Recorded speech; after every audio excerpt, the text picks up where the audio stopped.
Coming up next on the Holistic Wealth Podcast. Serious emotional consequences. And it's important for us to do this kind of work to figure out where these triggers stem from. Where is this coming from? Why am I feeling this way? Why am I so easily triggered? And sometimes it's just so out of context and out of place. Sometimes we can't even figure out why. It seems even irrational to us. But it is layered and deep and originates from often these unprocessed emotions. You're listening to the Holistic Wealth Podcast with host Keisha Blair, author of Holistic Wealth and founder of the Institute on Holistic Wealth. And now, here's your host, Keisha Blair. Today we have another great solo episode, and the Holistic Wealth Podcast is sponsored by the Institute on Holistic Wealth. And you can visit the website for a range of resources related to holistic wealth. And if you visit the website, it's www.instituteonholisticwealth.com. So today we're talking about overcoming anger, and it's one of those emotions that so many people have left unprocessed and so much to unravel there. But before we get into that, I'd love to just acknowledge again Global Holistic Wealth Day and Global Holistic Wealth Week. And we had extended that to the entire month of April. So we're just wrapping that up right now. And again, thank you to everyone who participated. And we are still looking for Global Holistic Wealth Day ambassadors. Ambassadors vary by country and by region. So for one country, we can have several ambassadors. So just go to the Global Holistic Wealth Day website and click on the link to apply to become an ambassador. And there's lots of information there on the requirements and why it's so beneficial for you to get involved. And the website is www.globalholisticwealthday.com. Check it out. Share it with someone who you think might be a good Global Holistic Wealth Day ambassador. Share it with your network. And the person doesn't need to be in a set field. Ambassadors come from a wide cross-section of fields and industries and professions.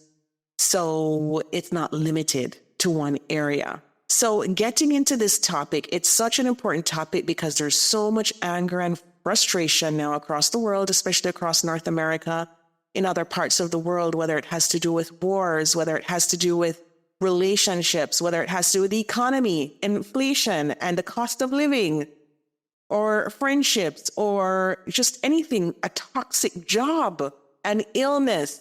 It's hard to achieve holistic wealth if there's anger, festering, and exploding, both festering beneath the surface and exploding, because I'll tell you why. It's hard to achieve your purpose in life if anger is present and, is there constantly holding you back or constantly holding a loved one back. So that's why I think it's so important that we confront these negative emotions. And there is also a video on my YouTube channel on dealing with negative emotions. That's also very helpful. I'll include the link in the show notes for this episode to include that. So let's just get into this topic so that we can cover as much as we can. So let's start with understanding anger and, in terms of the emotions and responses. So in terms of the nature of anger, it's a universal emotion. I think we all know that everybody gets angry at some point in time for a varied reasons, right? But what makes it different for each one of us is the triggers and the reactions. So if you're taking notes, where it varies and when it can get really dangerous and explosive are the triggers, number one, and two, the reactions, especially our reaction, how we react to these feelings once they surface.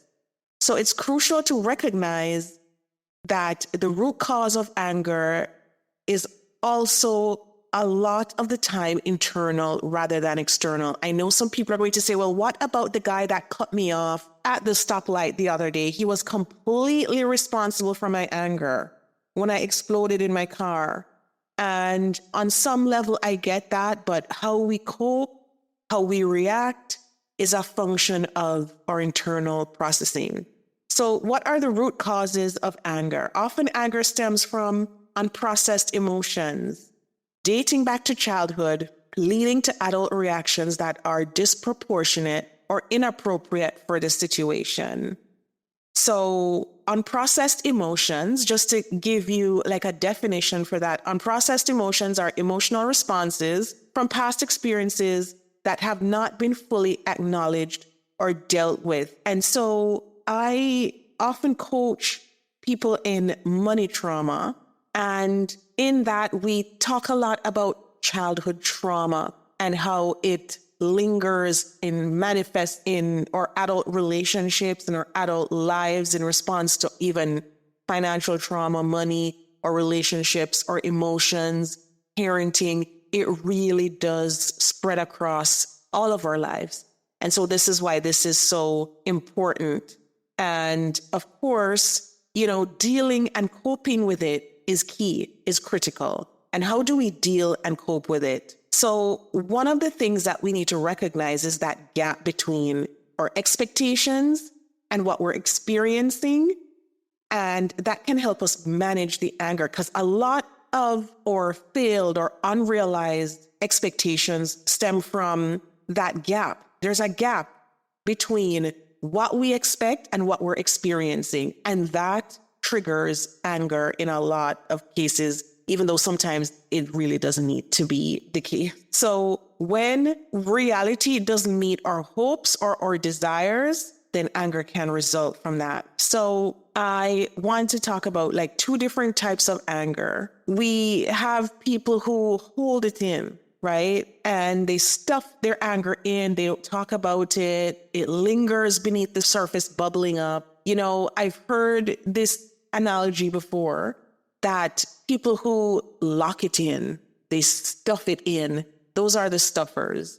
And then another set of people who just erupt almost on cue, those are the erupters. If you think about a volcano, then you'll think about the erupters, and these erupters, they react explosively in anger, often regretting their outbursts later, while the stuffers internalize the anger, causing internal stress and potentially even health issues. I mean, we've been hearing studies being released right now about women and a rise in autoimmune illnesses, especially among women, because of this situation where there's so much stress, there's so much anxiety, there's so much expectations placed on women. And where there is that gap, especially in that case where women feel they have to live up to a certain ideal, they have to be the perfect mom, the perfect wife, the perfect worker at work, then that can lead to anger. And even though they might not be verbalizing it, even though they might be stuffing it in, it can lead to autoimmune illnesses. It can lead to all sorts of illnesses. And that recent study that I saw an increase. So we have to be very careful about how we deal with anger, about how we cope, I spoke about psychological safety at work. I mentioned it in the last episode that I did in terms of Global Holistic Wealth Day and why I started it.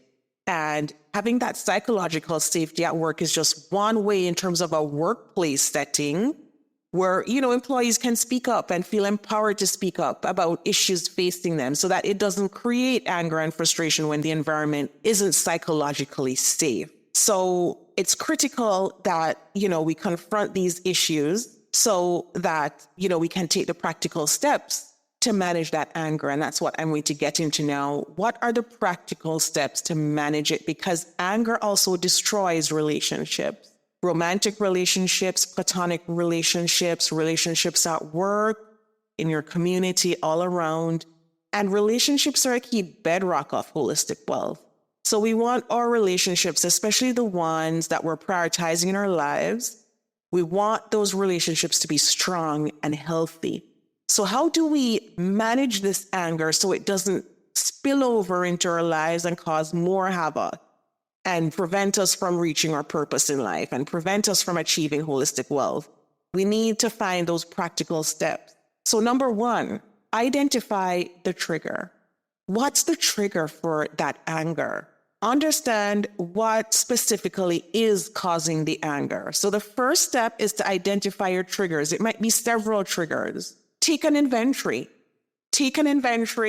And in Holistic Wealth, there's a chapter on spiritual self-renewal, which I think is amazing for this episode on overcoming anger. And in that chapter in Holistic Wealth, there's a part that talks about taking an inventory.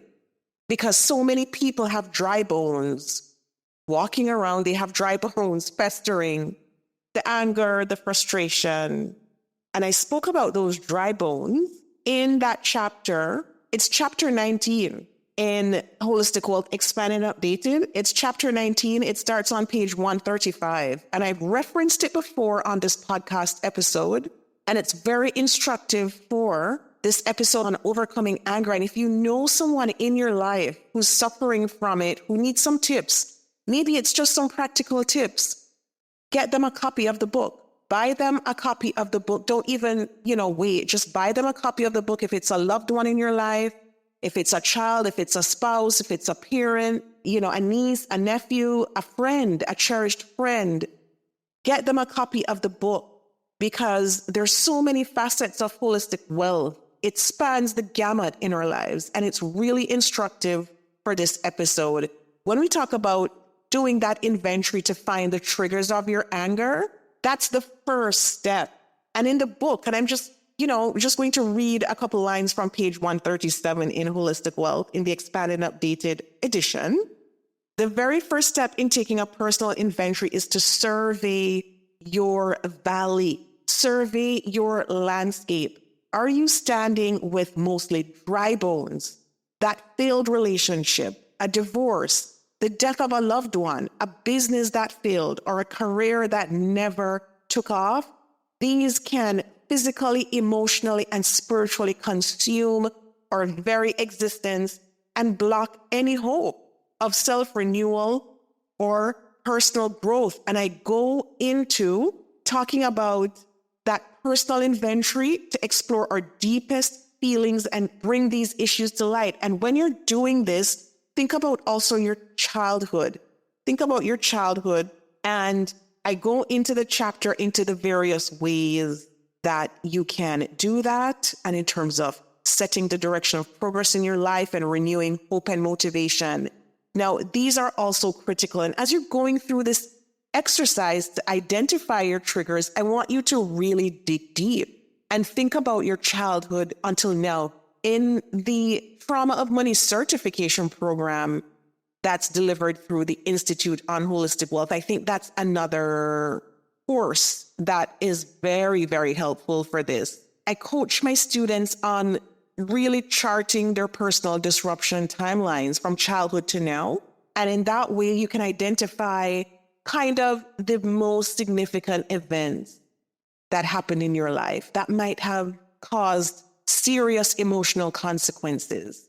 And it's important for us to do this kind of work to figure out where these triggers stem from. Where is this coming from?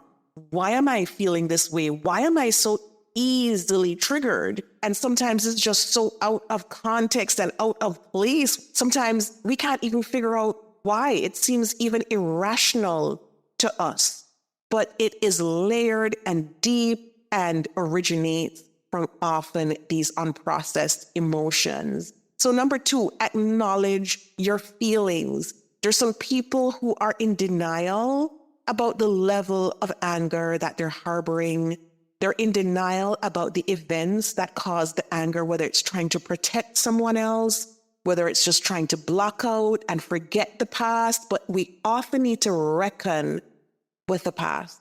We often need to reckon and come to terms with it. So I acknowledge those feelings. They're real. And they did affect some core aspect, whether it was a violation that happened, an emotional, physical violation. What was it? And how do we acknowledge? Well, we have to recognize and accept that anger without judgment. Too often we judge ourselves and we feel guilty about feeling the way that we do, but there's no need for that. what we need to do is to accept without judgment and to recognize, you know what, these are my feelings. This is how I genuinely feel. And to accept that means that we can come to terms with it and move on in positive ways, whether it's confronting someone about a situation from the past or talking it through or going to counseling or therapy. But we have to acknowledge and accept it first. Number 3, seek the root cause. So reflect on whether that past unprocessed emotion is still influencing your actions. And oftentimes they are. And there's nothing like a relationship to bring those to the fore. So often I hear people say, you know what, a marriage, a relationship will bring forth every unprocessed emotion that you have not even recognized. And it's so true. So for our relationships, for the sake of marriages, for the sake of children involved, it's critical that we reflect on that past unprocessed emotion and how it is influencing your current reactions. Because sometimes it's not even the situation at hand that we're angry about. It's some deep-seated issue from the past. And it's unbelievable too, when I think about a lot of men, and I've heard the term men as wounded warriors. So much of our men are walking around with so much unprocessed trauma, so much negative baggage from the past, whether it's from their fathers or grandfathers or growing up somehow, that, you know, I'm also challenging women out there to see how we can support these men out there that may need help. It might not be a husband or spouse. It may be a son. It may be a grandson. It may be a nephew. It may be a friend.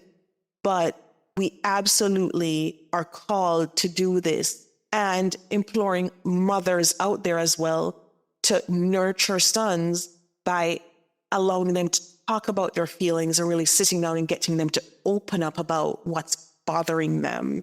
That open communication starting in early childhood is so critical for boys and men growing up to be able to communicate with their wives, to be able to do it well, to be able to do it seamlessly and naturally in the way that most of us as women expect as wives, but it really sometimes just does not happen, right? So I think we all play a part in partnering on this, whether it's in our upbringing of our children, as spouses, as friends, as caregivers. Everyone has a role to play. And number 4, in terms of practical steps to managing anger, find healthy outlets. Living that holistically wealthy lifestyle embodies this type of lifestyle that fosters constructive ways to express and deal with anger. When we talk about mindfulness, meditation, dealing with your emotional well-being, not getting too stressed, exercising, eating well, some of those healthy coping mechanisms are so critical in fostering a lifestyle where you're not living on edge, you're not constantly stressed and overworked and burdened, but you're living a lifestyle of harmony and balance. If you know one of your triggers is, let's say, stress and feeling burnt out, that triggers your anger, then that's one way to dial it back to say, well, you know what? I know my limit, and I know in a day what I can reasonably get done.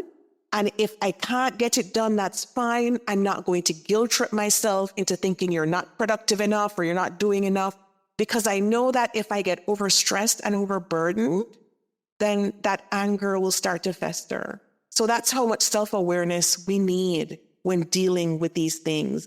Number 5, consult others. Sometimes talking with a friend or a professional can offer new perspectives. Sometimes we need a whole range of resources. Sometimes we need to talk to a therapist, a counselor, talking to a friend. I think all of that plays a part. I think all of that plays a role in addition to seeking those resources that can help, because we need that daily sustenance.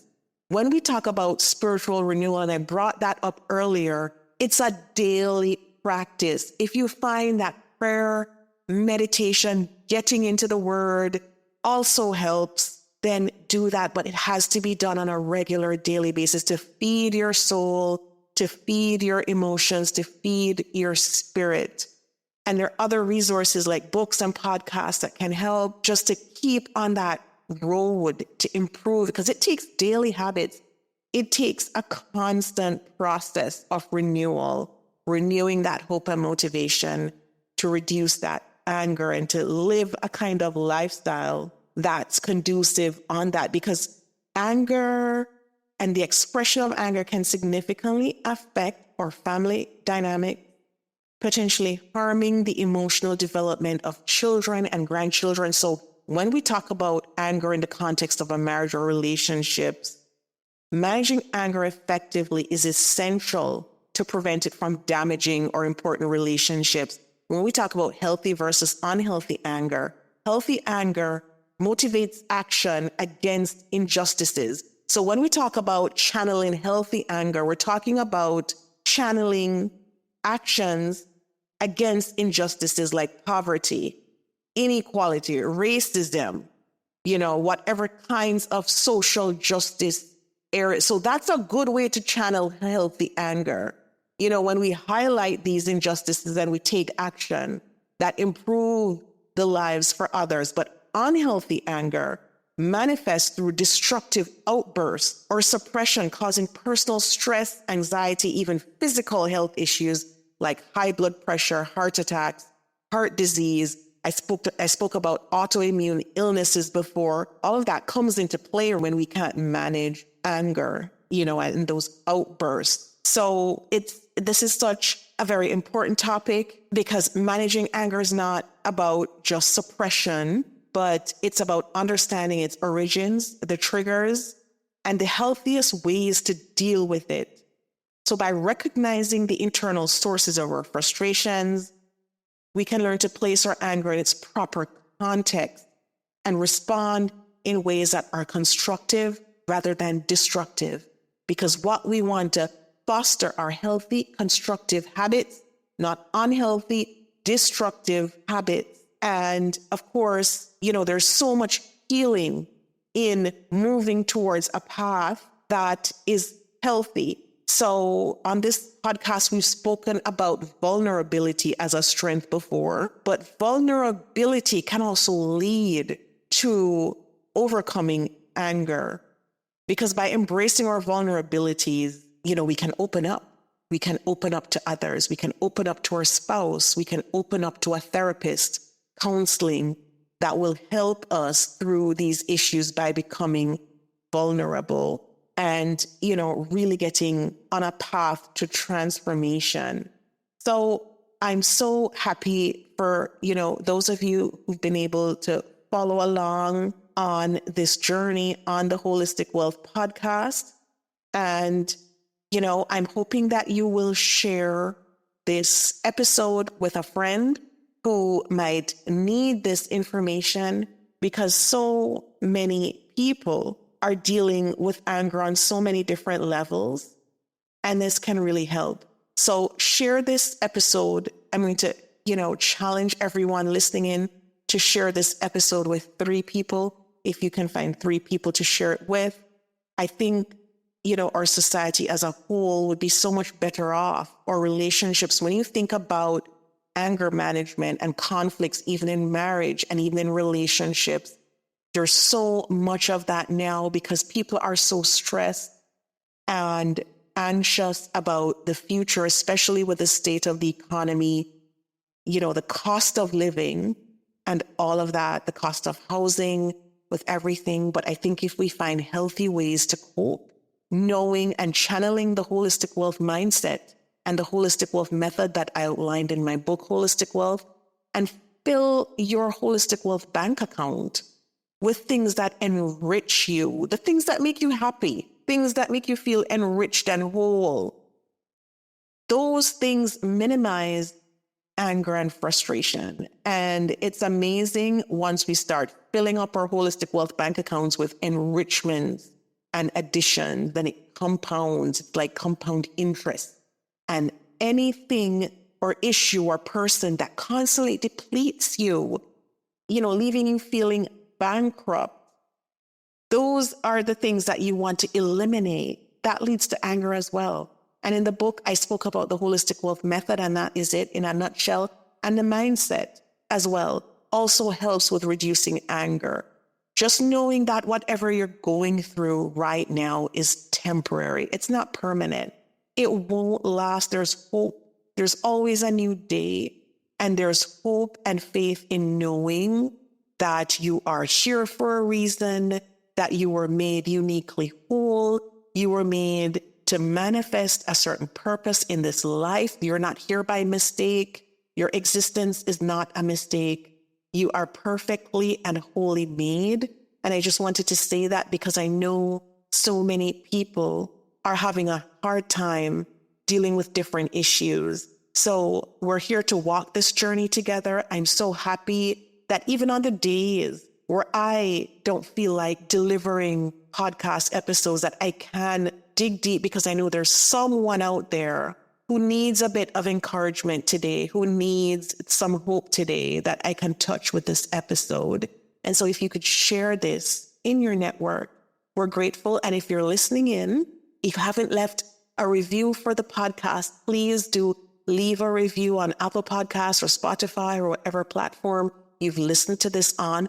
Reviews help other people find the podcast.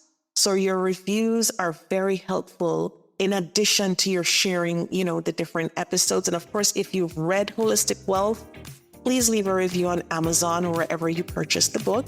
The Holistic Wealth Personal Workbook is also a very, very great tool. It's a really good tool for working through your emotions as well. And that's available online. So once again, everyone, have a great week. I wish you all the best. Lots of holistic wealth for the week coming up ahead and the months coming up. Do listen in and share, as I said, and have a great week, everyone. Love you all. The Holistic Wealth Podcast with Keisha Blair is brought to you by. Have you joined the Institute on Holistic Wealth? If you haven't already, what are you waiting for? Choose your membership plan at the Institute on Holistic Wealth/memberships to join. As a member, you'll get access to free worksheets, advice, coaching, and an intentional design workshop. As you start to live a more holistically wealthy lifestyle, you'll want to stay for a very long time. So go to Institute on Holistic Wealth/memberships to join. If you haven't read the book yet, pick up a copy of the award-winning best-selling Holistic Wealth 36 Life Lessons to help you recover from disruption, find your life purpose, and achieve financial freedom.